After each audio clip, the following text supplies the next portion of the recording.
লক্ষণের কিন্তু বনবাস হয় নাই, আমার মা সীতারও বনবাস হয় নাই।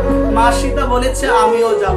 তখন আমার ভগবান রামচন্দ্র বলল, দেখো বনের পথটা তো এত সহজ নয়, বনের জীবনটা এত সহজ নয়, তুমি কেন যাবে?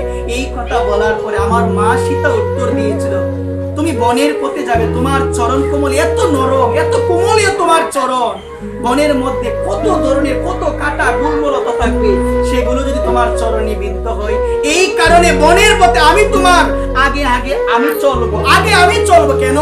যত ধরনের কাঁটাযুক্ত গাছ রয়েছে এগুলো যেন আগে আমার চরণে বিদ্ধ হয়। একবার কতটুক ভালোবাসা, কতটুক শরণাগতি তখন আমার ভগবান নিয়েছিল। আমার ভগবান লক্ষ্মণকে বলেছিল, সীতা তো আমার স্ত্রী, সে এই জন্য আমার সঙ্গে যাবে, তুমি কেন যাবে?